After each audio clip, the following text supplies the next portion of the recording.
We hope you enjoy this episode of the Modern Arizona podcast. But first, an important message for our listeners. Hello, this is Billie Tarascio, owner of Modern Law. We're a family law firm in Phoenix, Arizona, with offices throughout the state.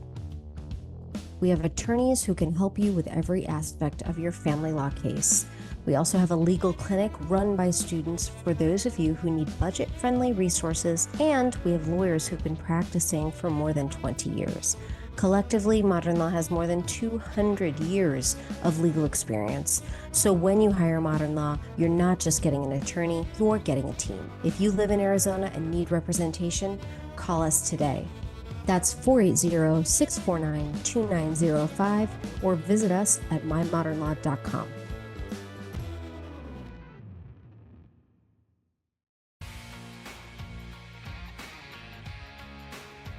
Hello and welcome to the Modern Arizona podcast. Today I am joined by Mark Freeman, local mayor Mesa candidate, longtime Mesa resident, 31 years as the captain of the paramedics for Mesa Fire and Medical, current member of the council in Mesa, and former vice mayor. Welcome to the show.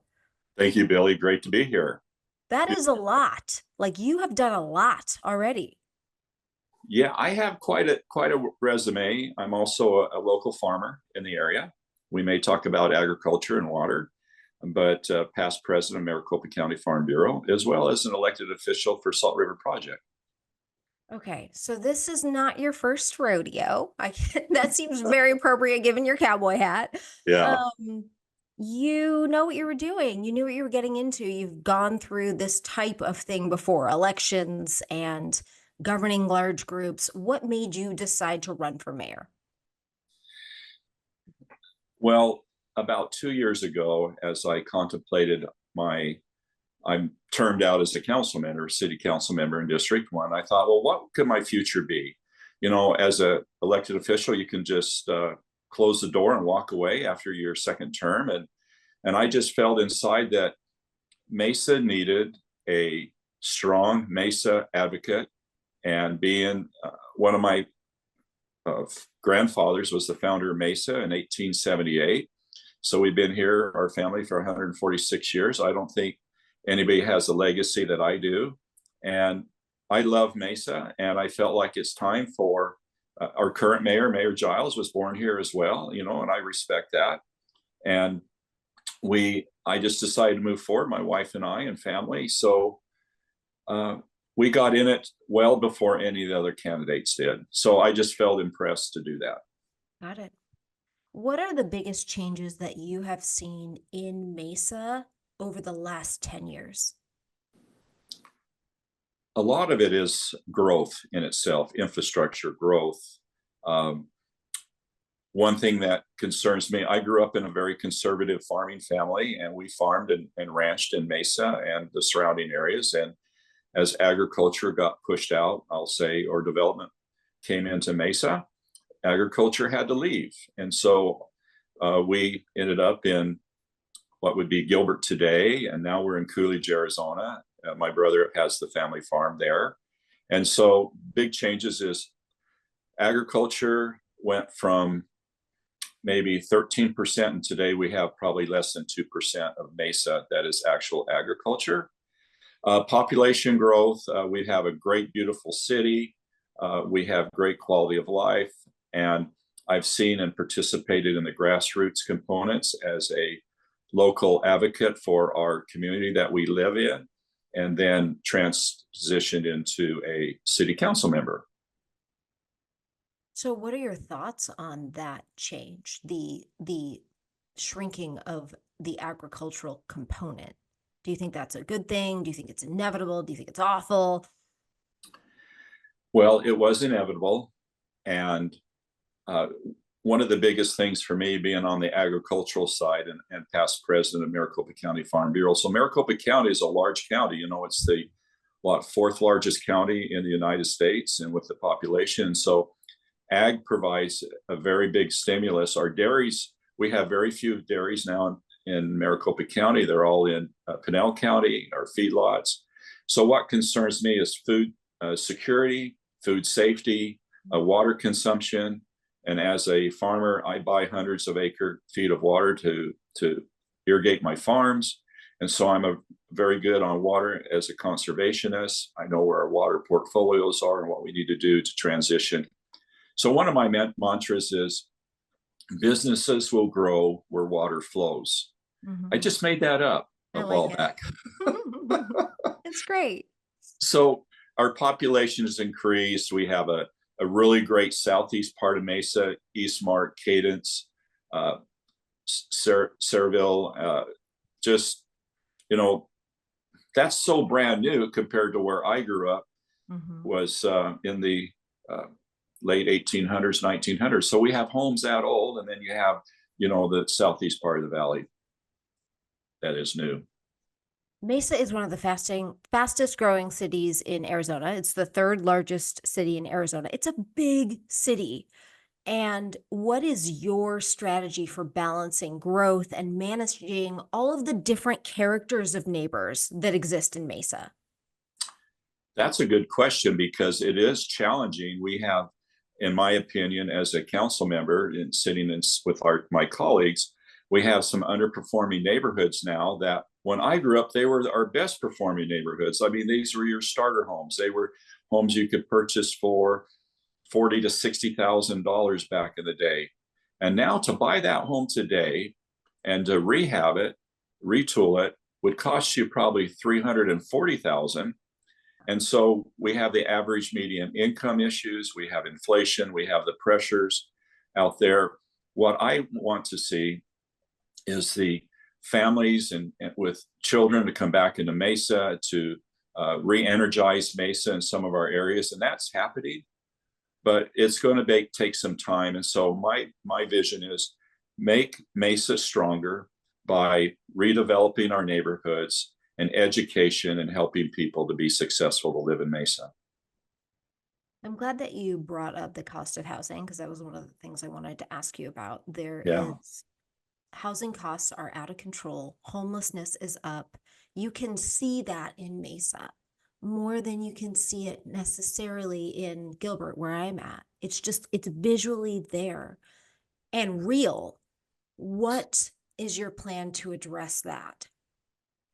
Cities play an important function with development. I think we're going to have to, what we're doing today is forward looking, and how do we create zoning that will allow, I'll use the word mini homes or smaller homes where people can get in, your workforce housing, even some of your middle class housing, that allows people to live, work, and play in our community. Here's a fun statistic. Well, it's a statistic. 166,000 people leave Mesa every day to work outside of Mesa. And approximately 135,000 come into Mesa to work. So we are below, I would say we are below average of retaining people in our community, workforce in our community. In other words, more people export than they import in our community. So one of our goals is to bring businesses, good, stable jobs. We have Boeing as one of our top employers and provides a great workforce. We have Banner Health System. I mean, they have like 10,000 employees. You have the city of Mesa. We have 4,700 employees. And so Mesa Public Schools has probably like 9,000 classified workers. So to answer your question, we need to look at zoning. We need to create ideas. So a council member, as a council member of my district, I've pushed back on the status quo of housing.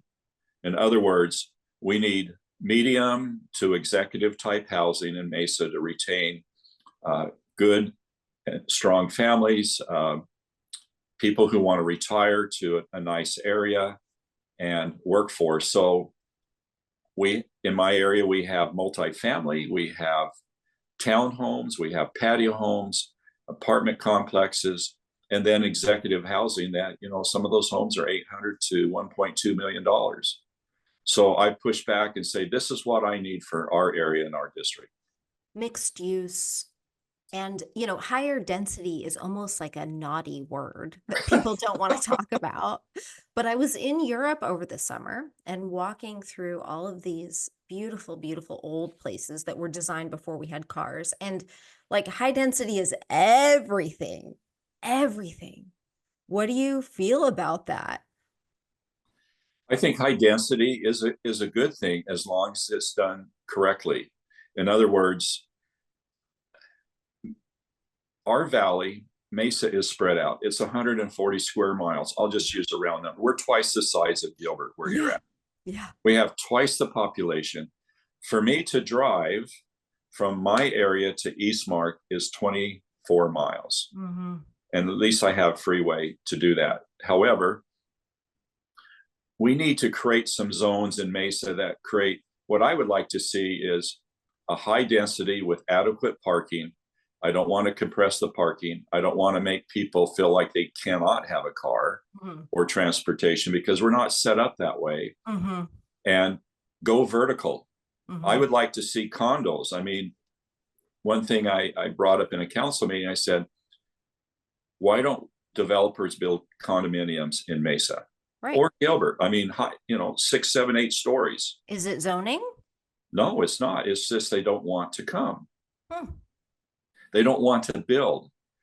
So they build the condos and the high rises in the Phoenix downtown corridor, which is great. But now you're to your point, it's high density. There's restaurants, there's expendable income, where our median income in Mesa is 2/3 lower than yours in Gilbert. Right. Right. So Yeah, especially the younger generation is very attracted to this concept that they could live where they can walk downstairs and go to restaurants or whatnot. So it would be awesome to see that type of development. How are you going to attract businesses and developers to build your vision? what we have today is zoning in place, and we have a very good economic development team. We have a great planning and zoning planning department. And so when developers reach out to us, we tell them what the metrics are and how to build their concepts. And then for them, developers they need to reach out to the mayor and the city council member in that area and get their feedback. But the vision is reaching out. There's some of our, and I use this word, underperforming shopping centers in Mesa. For example, you're probably familiar with Fiesta Mall, right? It's not there today. It's totally, shut down. Well, it's demolished. There's nothing. Oh, is it gone? It's gone. When did that happen? Over the last year and a half. Wow. Yeah, they go to that In and Out. My kids love it. Yeah. Oh, well, right. But there's In and Out and Texas, Longhorn Steakhouse and Olive Garden. They're still around there, but the concept today is being changed into multifamily, commercial, and retail use for what Fiesta Mall used to be. Very cool. Yeah, and so the developer is doing a phenomenal job working with the mayor and the council member in that area, and that'll transition to a whole brand new vision. So that my point is we have some underperforming shopping centers that can have the same type of rebuild and be regenerated into just a beautiful area.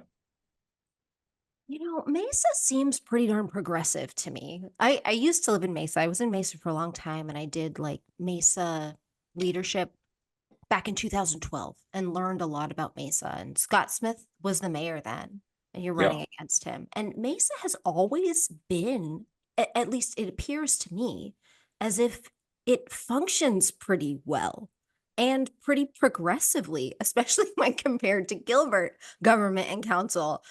Is that your impression as well? It is. We work very well together as a council. We have a forward-looking vision. We sit down every year for a strategic planning session. All of us get our ideas together and we give it to staff and we say, staff, here's our vision. Let's help implement that for future growth and infrastructure. If it's water, if it's zoning issues, if it's whatever it might, quality of life is a big thing. People want to have great parks. They want to have swimming facilities. You know, Mesa has some of the top-notch aquatic facilities in the United States. Mm-hmm. And we have some of the best competitive teams in Mesa. Anyway, we take those and put them all around the city, and we're thankful to the voters of Mesa who typically vote on the bond elections, say, yes, please do that. I think that is a confidence vote. That is I feel good about paying more taxes, even though money is tight, consumer spending is down, like inflation is up, but I have confidence in the leadership to do good things with this money. That's pretty incredible. You don't see that in government very often. So do you find the council is aligned on this vision that you are communicating to me? Yes, we are. You know, there's some little tweaks to it, but otherwise we're a very progressive city as far as development, zoning, infrastructure. What's going to happen within the next 10 years is Mesa's going to transition from, our annexations are pretty much done. I mean, there's some smaller areas to annex, but our growth is going to be pretty much completed in 10 years. And then we're going to talk about infill development. How do we make our infill areas better and stronger than they are today? And that's where I want to work with our underperforming neighborhoods as mayor, my council members, is we'll uplift and build our neighborhoods because that's our foundation. That's our roots. Right. And so we just don't want them to decline. Right. Schools and neighborhoods. I want to talk about public safety. Yeah. School safety. Mesa's police department has not had as much of a shining reputation as Mesa's government. What are your thoughts on that? Repeat the question for me. Well, let's start with school safety. Okay. How is Mesa ensuring that students are safe at school? So to answer that question, I've got several different things. Number one is we collaborate and interact with our Mesa public schools. Not only Mesa, but Chandler Unified is in Mesa. Queen Creek is also in Mesa. So we have one of our council member chairs a education roundtable with all the school districts in Mesa that come into Mesa, and we vet out and work on issues to help support them. Now, one of the things we've done is our real-time crime center. We took some of our American Rescue Plan Act dollars and we stood up a crime center that if you have time, get with me. You need to see this, Billie. This is I'd love to. phenomenal. Yeah, bring a group and we'll give you a tour. But now we have collaborated with Mesa Public Schools with their cameras in their schools. So we can identify if there's a threat to any school that we can immediately dispatch police officers. And then we have our school resource officers on site as well. And so combined, working with school safety, school security personnel for the school safety, Mesa Police, we can interact with the schools, and we only use those cameras with their permission. So the cameras are there. We don't, our officers in the real-time crime center, sworn and civilian, monitor all these huge, it's like a war room and big screens, and we see everything. We have hundreds of cameras. You think about all your traffic intersections. Here's a cool fact. When someone places a 911 call, the real-time crime center hears that call coming in. They can actually notify the patrol officer closest in that area because they're GPS before the dispatcher actually gives them the information on their computer and have them respond. So we have a two-pronged attack to where officers can be responding while the call is coming in to the patrol officer in the area. So it's a really cool system. This is Billie Tarascio, owner of Win Without Law School and Modern Law. Win Without Law School is a program that operates nationally and helps people who are representing themselves or who just need more help. If you are in a family court case and you're feeling confused, you need direction, you need help figuring out questions to procedural or strategic issues, Win Without Law School can help. At Win Without Law School, you've got two experienced attorneys, me and my partner, Julie Lebenz, who can guide you through the court process and help you troubleshoot your case. You've got access to courses, planners, checklists, and live Q&A. Our live Q&A is where you can get help from us and your community. We also have a closed Facebook group just for members where you all can share your experience, share your pleadings, get advice, and mentorship. Join us today at winwithoutlawschool.com. That's winwithoutlawschool.com.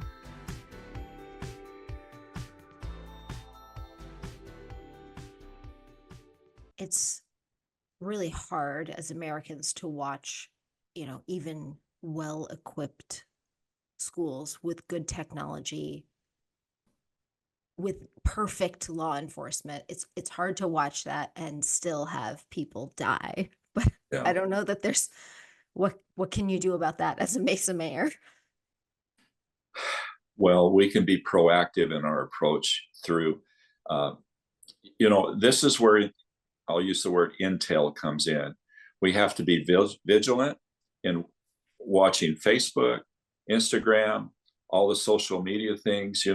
That's kind of what I think and I'll say it, Gilbert got in trouble with the Gilbert goons is, that didn't happen to Mesa because Mesa was proactive in their enforcement. And here's a little known fact that happened. So one of the news outlets was interviewing a family that their daughter or son was assaulted by a group of individuals, and they had not reported it to the police. So the news agency said, can we tell the Mesa police about it? Sure. So Mesa police came and interviewed the family and the person who got assaulted. And within 2 weeks, the perpetrator was arrested. Yeah, this happened in January, and it was Yeah. incredible to watch because we in Gilbert were watching Gilbert police fail to move on crimes that everybody knew about. Everybody knew about them. Everybody could identify who was involved. And then it was juxtaposed so well with Mesa's response, which was just incredibly, entirely what we would expect. So for as much flack as Mesa PD has caught, and they've been sued. There's talk right now about whether or not DOJ is going to get involved. But at least on this issue, teen violence, local teen violence, Ken Cost was all over it. Correct. Yeah. We had a community meeting that I attended at Taylor Junior High, and we do outreach all the time. If people know today, these teens know that I am not going to do teen violence in Mesa, Arizona, because I will be arrested immediately. Yeah. I also really appreciate the initiative that Mesa is doing with the curfew initiative. So Mesa came out and did the obvious thing, which is they said, we're going to enforce our curfew law. Minors need to be home when they're supposed to be home.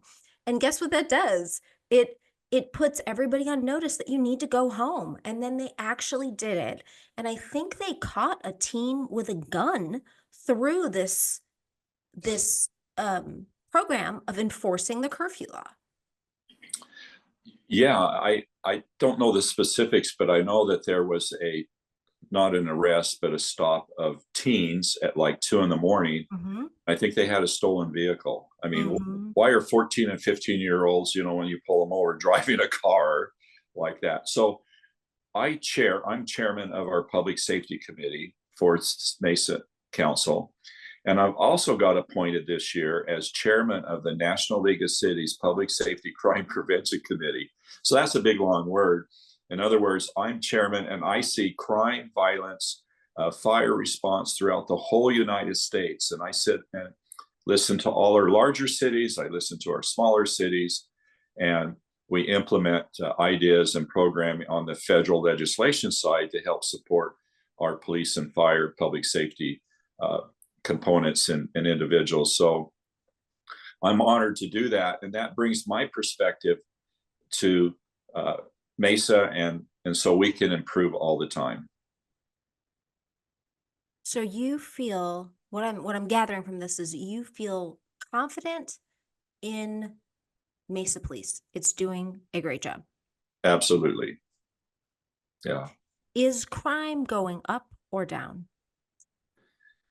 The crime is even for Mesa. I forget the actual statistic. I should have had that number in my head. But what we do is we do what's called crime stats. So if there's a certain area in Mesa where the crime is kind of spiked in a higher area, we sit down, ComStats it's called. And so the team, the patrol officers, their sergeants, the lieutenants, and the commander focus in that area. And so there's enhanced sworn officer public safety presence in the area until the crime is subsided. For example, we did some fentanyl. I forget the actual name it was, but we did some in West Mesa, and it was so successful. On the social media, the drug dealers were saying, "Don't do business in Mesa; you'll be arrested." Yeah. Bravo. Yeah. Well done. So crime stats push, unfortunately, that's the data that we use to enforce and do enhanced patrolling, police presence throughout the whole city. And we're having 3 police academies a year. We've authorized that. And so hopefully by April of 2025, we'll be up to par in our patrol officers. But you remember, there's more than just patrol. There's your gang division. There's your street crimes. There's your SWAT team. There's your detectives. There's domestic violence detectives and sworn officers and civilian personnel. We have our civilian Mesa court system where we do homelessness. We reach out. We have a diversion court on domestic violence, homelessness, regular court. I'm trying to think of the 4th one we have. So we are innovators in the court system to help people get out of their cycles of whatever it may be and protect them and get them out into society to be self-reliant. Okay, so this is completely off script, but you are a wise man. You've been doing this a long time. How does Gilbert become a more sophisticated, aligned, competent, functional government? What does that path look like? Have you ever was Mesa ever dysfunctional, or was it always dysfunctional? I can't speak for Gilbert, but I just know that you have to have a dedicated team working together. See, as a fire captain, and even as a firefighter, whether you're a firefighter, engineer, captain, as a paramedic, I was a hazardous materials technician. I was a toxicology paramedic. I was an immunization paramedic, pediatric as well. And we work as a team, Billy. And that's the concept is, regardless of your disagreements, whether you like somebody or not, you have to work together to make things better for your municipality. And that's what I convey to my group is, if I'm elected mayor, they know who I am. They may not like some of my suggestions, but we collaborate and work it out.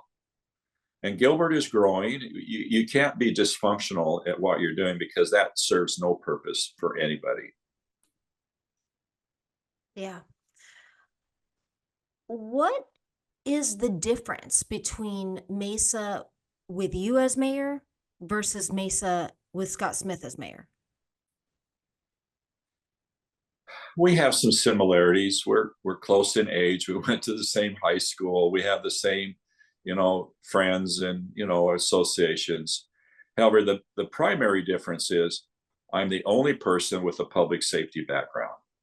And I think that conveys well to our community. They want somebody that understands police and fire, and they want to feel safe in our community. Now, other candidates can say that, but I have been there and done that for 31 years. And I chair our public safety committees, not only locally, but nationally.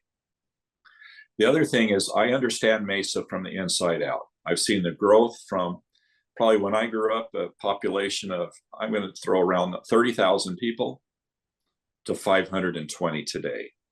I've been there. All due respect to Mr. Smith, he doesn't have that resume. Our family, we have a lot of history in Mesa. I know the history. I want to protect our historical buildings, convey to our neighborhoods that I am here to support them, to uplift them, and we need to invest in our neighborhoods. I'm a very conservative person. I grew up in a very frugal, conservative, farming family. We didn't have a whole lot. The one thing about people, a lot of people receive a paycheck, every week or 2 weeks. Well, if you're a farmer, you harvest your cotton crop in November, October, November. You don't see a check until January or February the next year. And so the cotton gins loan you money. They give you monies to help you live until the point you sell your harvest. And same with grains or alfalfa. So, we had a tight rein. And so, financially, our city's doing well. Can we do better financially? Yeah, we can do. I'd like to pay off some debt. That's not a secret. Debt is something that the communities, bonds that we have, utility debt, and we do that very, very well in Mesa. So I'm the only public safety guy that's could be the next mayor. I'm very conservative. I want to protect and sustain our neighborhoods. I know growth in our community, infrastructure, and water is a big component as well. So we can never forget about water. Let's talk about water. But I don't know that actually, let's go back, because what I think I'm hearing you say is that you are more fiscally conservative than Scott Smith and will take on less debt in order to grow. Growth may not be your primary objective. Your primary objective might be more neighborhood specific and safety specific, whereas his might be just overall growth. Are those things correct? Because that's what I'm reading. Well, growth is going to happen. We just have to do it wisely. Let's put it that way. Okay. We're going to have growth in some parts of our community within the next 8 to 9 years. And then after that, we're going to look at infill growth and development. And we have to be strategic with it. I love growth. I think it's extremely important. Economic development in our community is extremely viable. And I am definitely not against growth. It just has to be strategic. Okay. Water. Let's talk about water. Do you have concerns about water and sustainability for Mesa? I always have a concern because, number one, we receive around 60% of our water from the Colorado River, as well as other municipalities in the valley and in Arizona, actually. So we're part of the lower basin states. And unfortunately, the Colorado River is not producing any more water than it has in past years. In fact, it's declined. And we probably, I say we, overall management of the Colorado River from the upper and lower basins has probably been not as robust, because Arizona has junior water rights for Arizona. And so we sustain the major cuts in water usage because of Arizona's lower priority rights. With that, Mesa has some of the best water portfolios in the valley because of our strategic location. We have underground water aquifers that we store water in for future. It's like a water bank that we can access. We use about 100,000 acre feet of water per year. So you can figure 60,000 acre feet of water comes from the Colorado River, the other 40% from Salt River Project, and the wells that we have in our community. So we have a very strong water portfolio. But as I said earlier, businesses and residential areas will grow where water flows. So we need to have additional wells, which we're doing today. They're very expensive. To equip a well 4 or 5 years ago was about $2 million. Today it's $4.5 to $6 million. So, you take inflationary pressures, cost of goods, all that has risen with the cost. And then you can't always pump water from the ground. I mean, you have to strategic, because your groundwater has been there for thousands of years. And when you access it and you draw it down, it needs to be replenished, and that's a slow process. So to answer your question, we have a really great water portfolio in Mesa that I will watch as a mayor and make sure that we have the infrastructure needed to produce and have water for our community. So it's in great shape, but we still got to watch it. Yeah. Mesa is participating in numerous projects with Salt River Project to enhance our water portfolio. And one of the simple ones is Bartlett Dam, raising Bartlett Dam on the Verde River. Last year, when the rains we had, we lost 400,000 acre feet of water. If you remember, the Salt River was running, shut down some of the bridges. But as that water ran, it ran all the way from the Verde River, which is Horseshoe and Bartlett Dam area, all the way to the Colorado River out by Yuma. Had we had a dam there, we could have conserved that water and used it for future use. So that's one of the things we're participating in today. It won't even be started to be built probably for 10 to 11 years. Got it. Very cool. I also want to ask you about heat. We just finished our hottest summer on record. I don't know that summer's actually over. Do you have concerns about heat? Is it dangerous for Mesa residents, especially the seniors? Well, it is. In fact, this question is a good one because we just went through Maricopa County Health Department heat-related deaths in Maricopa County. And Mesa had, man, don't hold me to the number, but maybe it was 19 or 29 heat-related deaths in Mesa. And they were typically in mobile home parks. Right. And typically, so when you paint the circle and you say, okay, it was a heat-related death, the house or the mobile home had air conditioning, but was the air conditioning working? And the answer was typically no, it was not. So why was it not working?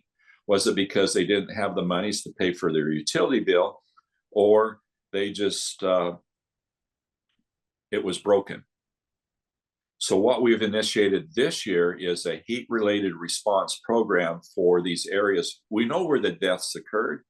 So we have a strike team, I'll use that. They go out into the mobile home parks or to single-family residences, and they talk to all the adjoining neighbors, and they say, Mesa has a program that says, if you're having some financial issues, we will help you with your utility payment.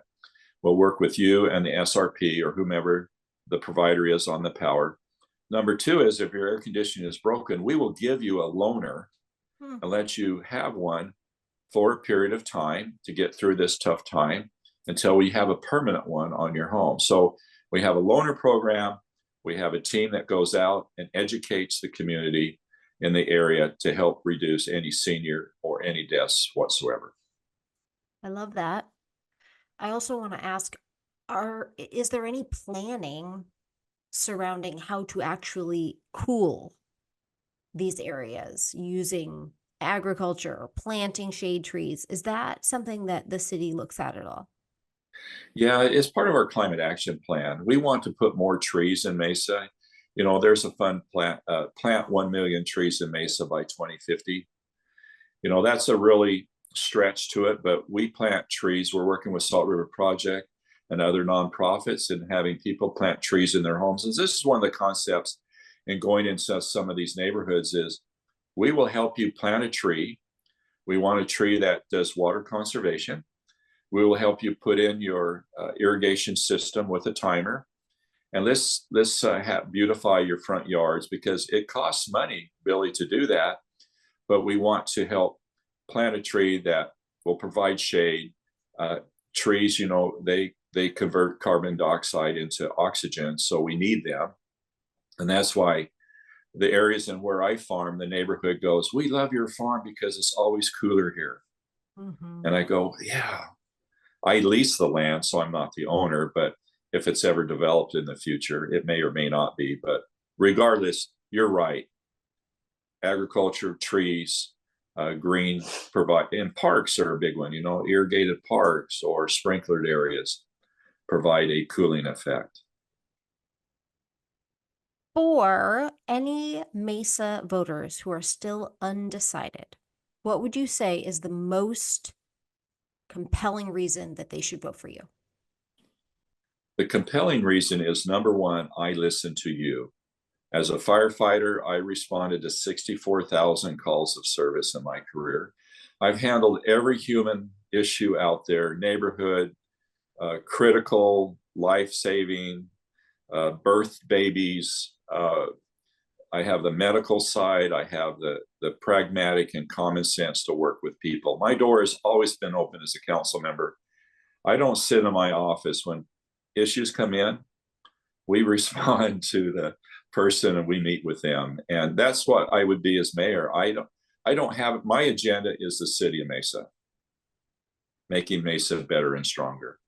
And we have a really good team to do that. Mark, thank you so much for coming on the show and for being willing to discuss all these issues with me. I appreciate it very, very much. You're welcome.